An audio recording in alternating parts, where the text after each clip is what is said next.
In this episode of The Ranveer Show, I am going to talk from my heart. I'm going to talk about things that I've not spoken about ever before anywhere on the internet. I'm going to talk about self belief, my biggest battle. When we talk about mental health, I do feel we should also talk about mental fitness. That's the ability to face the difficulties that life throws at you and ensure that your mental health is still stable while you're facing those difficulties. And after you face those difficulties, you've got to work on your mental fitness. That's why I promote the idea of meditation.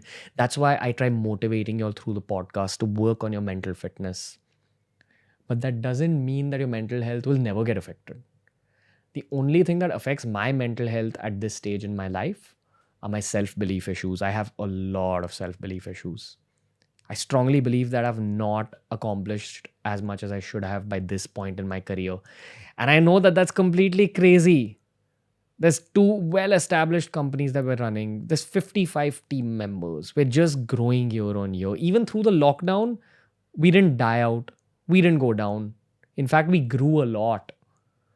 Things are going really well in my life, and I still sometimes just think that, man, what's going to happen a year from now? Will we even exist? Will we have all that we have right now?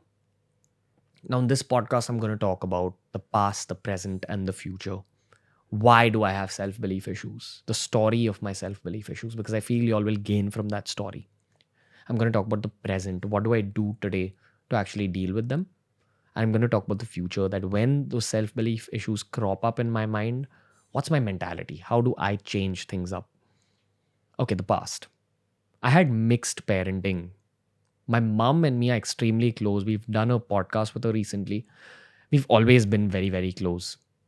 She's given me all the confidence that you witness on screen, all my talking ability, all these communication skills, and just the general feel good positivity factor that comes through when I'm on screen or when you're listening to these podcasts. That's from my mom. I was never close to my dad growing up, and I feel that's completely okay. We're cool now, but we're not close the way my mom and me are. A big reason for that is I feel we were two extremely alpha people in the same house. More so, we were two alpha guys with extremely different mentalities. One was an academic who respected the education system, who respected the concept of marks, schools, academia. And the other guy was me, the guy who thought that the future belongs to video content. I'm going to watch TV. I'm going to play PlayStation. I'm going to enjoy my life right now, because in the future, I'm only going to take up a career that I enjoy, which is going to be far from these marks and academics. I didn't really score well till the ninth grade. All my childhood, my marks were pretty mediocre. Ninth grade, I started studying because I figured that some of the girls in my class would be attracted to me if I got good marks. I just studied to impress them. That's the truth. But up till the ninth grade, I didn't study. That created a lot of clashes between me and him. And they'd invariably end with him saying things to me like, you won't end up as anything in life. You'll probably just end up as a security guard somewhere, a truck driver. With due respect to those job profiles, I'm from a family of doctors. And doctors kind of value their academics a lot. They value their studies a lot, which also makes them value the concept of studies and academics in general. If your kid isn't doing well, you want to motivate him anyhow. He thought that the best way to motivate me would be to insult me. Maybe that works for him, but that's not how leadership works. If you want to lead well, and if you are the alpha of a pack, I do believe that you should talk to people in their language. That's the rule I follow at Monk Entertainment. That's the rule I follow at BeerBiceps. I talk to each of my boys or girls in the language they understand best. Insulting someone might bring the best out of them. Putting your arm around someone's shoulder might bring the best out of that person. Because maybe insults worked with my dad, it fired him up. He thought that insults would work with me, and it didn't. That's why the mixed parenting. I grew up with a lot of self-belief issues. On one end, my mom's voice would play in my head that, you're the best. You are the man. You're going to go and kill it. So I had confidence in my life. But long term, I had a shit ton of self-doubt. Now, I didn't make this decision. I didn't decide that I'm going to listen to my dad and ensure that these thoughts of his become my reality, start affecting my mental health for my entire life. That's just how the human experience is. The things you listen to in your childhood, they become your rules for life. The way you talk to your kids, it becomes their inner voice throughout their lives. Have you guys heard of this thing called implicit memories? I'll give you an example of an implicit memory that I picked up from one of my favorite YouTubers, Elliot Hulse. Now, imagine as a 3-year-old, 4-year-old, what's your reality? You're at home most of the day. You go to the kitchen and you spill some milk in the kitchen. Now, when you're 3 or 4 years old, your parents are your ultimate gods. If your mom saw you dropping milk in that kitchen and she comes to the kitchen and she's like, you know what? You're such a horrible kid. You dropped milk. You made this mess. Now, you're 3 or 4 years old. They are your entire world, and your entire world is pissed off with you. All the human beings in it are pissed off with you. All the human beings being your mom and your dad, they're pissed off with you. And you associate that with milk. That milk that's been spilled everywhere. You remember the smell of it. You forget eventually that this had happened in your life. You grow up hating milk, but you don't know why. You don't remember this incident. Your mom and dad probably don't remember that incident. But all your life, you grow up hating milk because you associate milk with fear. You associate the smell of milk. You smell milk and one of your bros asks you, hey man, why don't you drink milk? And you're like, I don't know, man. It's just something about the smell. You don't know why you're feeling that way, but you're feeling that way. That's called an implicit memory.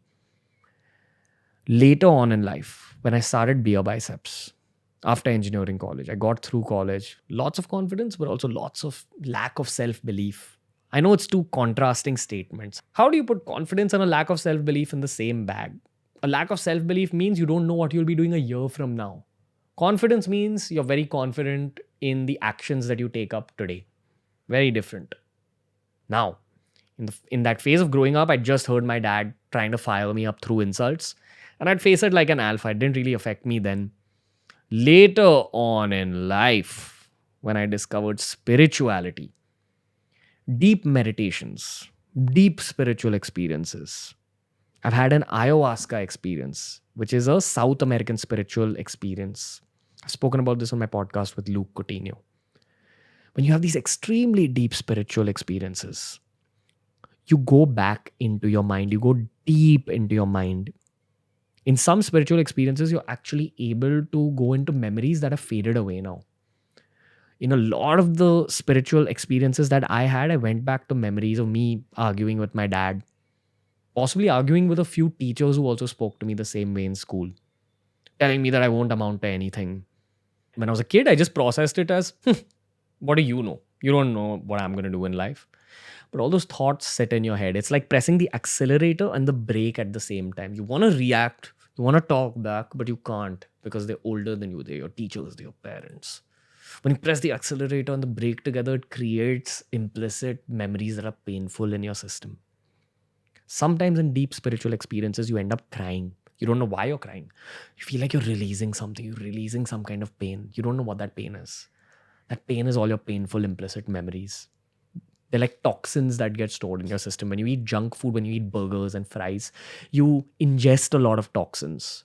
Painful experiences in life also make you ingest a lot of toxins, and crying in your meditation, letting it out, screaming like you see in those Osho documentaries, screaming in your spiritual experiences, that's you releasing all these painful emotional experiences that you've had. And all of us have had painful emotional experiences growing up. It's called releasing implicit memories. Initially in my spiritual journey, that's all I did. In my deepest meditations, I'd always cry. And after the meditations, I'd feel extremely light. Feel that I've kind of let go of this weight that was pulling me down. I didn't even know what the implicit memory was very often, but I knew I released some pain. If I went into an extremely, extremely deep spiritual experience, I'd actually go back to those memories of my dad and my teachers.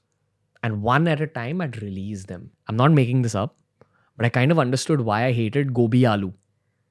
Gobi aloo is a Punjabi dish that I remember I used to like when I was a 4-year-old. But all my life from the age of 6 or 7, I hated it. And then I remembered that was probably because over a dinner with my dad, we had one of those, you're not going to amount to anything conversations. And then I just started associating negativity with the smell of cauliflower and the smell of aloo. And I still don't eat it till today. That's my implicit memory problem. Your job is to find out your implicit memories. And that's why I promote meditation so much. If you require self-belief as a weapon to really kill it in your career, or whatever. If you require clarity of thought as a weapon, if you require a fast brain as a weapon, that brain will become faster, it'll become more clear, it'll have more self belief if you're able to release yourself of your own past. And your past gets released due to daily meditation. Within a month, you meditate daily for 1 month. At the end of the month, you'll see that you're a different person. But first, understand your own past. If you're someone who doesn't want to meditate, this process is definitely going to be slower for you, but maybe something that could help you is writing down your whole life. I know that that's an exercise that's helped a lot of people. They write down their whole life with all the painful experiences, because when you actually dive that deep into your life, you start remembering memories that you've kind of blocked out. But nothing like meditation. Please release yourself of all that pain through your meditation. Keep in mind, me and my dad are cordial today. We're chill. He was trying to bring me up in the way that he thought was best, but just didn't work. Even today, I have self-belief issues. Even though I know that, okay, it's because of this, it's just become that deeply embedded in my head. And I fucking don't know if I'll ever be able to let go of these self-belief issues, but that's okay. I'm going to talk about the present. What do I do right now to deal with these issues that I'm very aware of? I take action. Spirituality and spiritual progress happens when you meditate, when you pray, when you're a good person. Spiritual progress also happens when you take actions towards the goals you've set for yourself. And fast spiritual progress happens when you take actions towards a goal that's larger than yourself. I know that through these videos, through these podcasts, some of y'all are getting healed. Some of y'all are gaining some positivity. Some of y'all are gaining some of my fire. I know I've got a lot of fire inside me, but the main reason I do this is to put out goodness, is to put out the correct kind of mindset out there. Look at all this pain I've gone through in my own life. I want to put it in front of you guys, and I want you all to pick up the healings, the understandings, the discoveries that I've made in my whole life, and maybe apply it to your own life. The work I'm doing is spiritual. At least in my eyes, it's extremely spiritual. Every single video is spiritual progress for me. But the core of this progress is the actions I take constantly. It's quarantine. It's difficult to make videos like this. I have to set up these cameras myself. I have to set up the podcasting equipment myself. My cousin's behind the cameras. He's just pressing buttons. I have a team of like 11 people back at the office who can't join me right now because they're all stuck in their houses. It's not easy to do what I do. It's not easy to live this life. I'm proud of me for that. But what I'm even more proud of is that the 22-year-old Ranveer promised himself that he's going to take actions no matter what happens. That's the best advice I ever got. When I was starting out BeerBiceps, I was extremely nervous about starting because I thought that why would anyone want to listen to a guy who's fit, who's buff, but who's not extremely ripped, who's not extremely steroided up. I always had that fear. And my coach at the time, Benny Sridharan sir, he told me that, you know what, Ranveer, just start and tweak it as you go. Take actions. You don't delay big moments in your life like that. You just work towards it. The greatest flaw of most startups and most entrepreneurs is analysis paralysis. They think a lot, they analyze the problem a lot, they study the problem a lot, but they don't take that action. That's what it takes. That's how greatness is built. You work towards it. You actually execute. These podcasts don't mean anything if you don't do something after you listen to these podcasts. You have some dream, at least write it down on paper. Figure out the actions that will get you there. Quarantine is the best time to create a new business, to create a new service, to gain a new skill. What are you doing with your time? Don't just use it to be on YouTube. You take actions. Because you know what the outcome of those actions is? You kind of heal these little scars within yourself. Your actions, if you keep at it, will often lead to results. And when you get that validation from the world, the social media likes for me, these YouTube subscribers for me, followers, all the awards we've gained over the years, they're all validation. And somewhere they do heal that lack of self-belief scar from my childhood. It's not healed completely, but it is much better than it was at 22. I've released myself from a lot of that pain. That only happened because I started taking actions. I tried to grow my career. It's also not good to be obsessed with your career. You need to know how to draw that balance. That's a completely different topic. Remember, even with actions, there's two kinds of actions. There's career actions, and there's what I call your real career options. There's two careers you're going to have to conquer in this life. The first is the professional career. where you earn money, you gain your material wealth, you gain comfort. When you've gained that comfort, move on to your second career. It's called the career of spirituality, self awareness, going deep within yourself, releasing yourself of all that pain, releasing yourself of all those scars. How do you do it?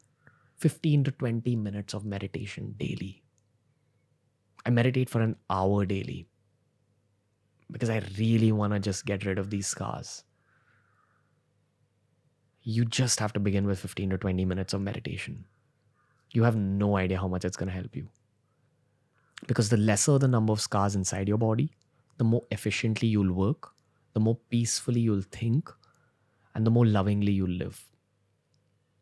Your relationships will improve, your career will grow more than you can imagine, and you'll be much more peace than you ever have been. Take action, execute on those thoughts. Don't just analyze. Calls, group discussions, brainstorming, actual product creation, create businesses, become better at photography, become a better singer. Spiritually grow at the same time, meditate daily. Just do deep breathing exercises. The information's out there on YouTube. We've done so many meditation videos on this channel. Anyway, that's the present. But you've also got to talk about the future. What do you do if you're not healed completely? I've healed so much from where I was at 22. There was a phase when I was 22 where every single meditation I would cry. After those deep spiritual experiences, when I realized that, oh wait, it's my arguments with my dad that I had in my childhood, they're the reason I feel like this. Then in every meditation post that I would think about it and start weeping. Kind of felt a little bit like a victim. It wasn't his fault. I don't blame him for anything. He did it unknowingly, but still affected a kid growing up. I used to cry because I used to think, why was I that kid? And then I realized this drive that I have today, this drive that I have to succeed, it wouldn't be this intense if I wasn't that same kid who went through those experiences. Your experiences, even if they were painful, they've kind of made you who you are. They're all positive if you look at it that way. Yes, I was born with an alpha mentality. Yes, I had the most perfect mother in the world who gave me a lot of confidence. Yes, I had some bad experiences which took away from my self-belief. But that cocktail created this intense drive in me. And this intense drive is why you guys watch me on YouTube. You'll see the hard work. Cool, I might fuck up in some videos. I might not create the best possible podcast sometimes. I may make social media mistakes, but you guys follow me because you're like, you know what, even if I didn't like this video, I'll wait for the next one because I like his hard work. I know that. It's a fucking responsibility. I have to live up to the standards I've set for myself. I'm going to keep working this hard. But for the future, here's my solution. Even today, I have bouts of self-doubt where I'll call my two closest friends in the world, Rajas and Viraj. Very often after shoots, almost once every month, I'll ask Rajas, dude, you don't feel like I've lost my bite, right? I'm hustling hard, right? And these boys will laugh. And they'll just tell me, dude, we've seen this so much over the years. This is coming from that same place of self-belief for you. So chill. They also analytically break down. Rajas tells me, dude, today we shot 5 videos, so I think you've worked. Viraj tells me that, man, our revenues have grown by this much percent in the last 6 months, so please chill. They'll rationalize those problems. Sometimes that's not enough. And I turn to the person I'm dating at the time. And I vent emotionally. Sometimes I cry to that person. But I get my emotional healing a bit from the romantic interest in my life. And if that doesn't help, I turn to my mom. And she gives me some parental gyan. She'll give me some spiritual gyan. And then to some extent, I'll heal. But the healing always eventually just happens in my meditations.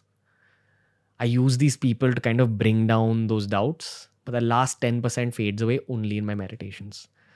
I do these deep meditations for like an hour, kind of just put out that self-doubt fire in me, and I go to sleep happy. I wake up the next day happy.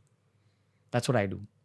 I may not have the biggest amount of self-belief in the world, but thanks to my mom, I have a lot of confidence. I don't know if I'll be around 5 years from now, but I know that over the next year, the Ranveer Show is going to become one of the biggest podcasts in the world. This YouTube channel and the Hindi YouTube channel are going to keep growing. Instagram, LinkedIn, Twitter are going to keep growing. Monk Entertainment is going to keep growing. in terms of numbers, in terms of revenue. We're probably going to set up a new groundbreaking company. Everything's going to go well over the next 1 year because I'm very confident about the road mapping I've done over the years. It's never let me down. My sense of strategy is strong and I trust that sense of strategy. That's why actions help you recover from your self belief issues, because your actions have brought you out of pools of self doubt in the past. And you're like, okay, wait, if these same actions led me out of that self doubt pool, if I sort of repeat those same actions, it'll pull me out of this self doubt pool. So I'm always confident. I'm very positive about the next 1 year. And the most ambitious people, especially the ones who are perfectionists, will always doubt themselves a little bit, whether or not they've had rough childhoods.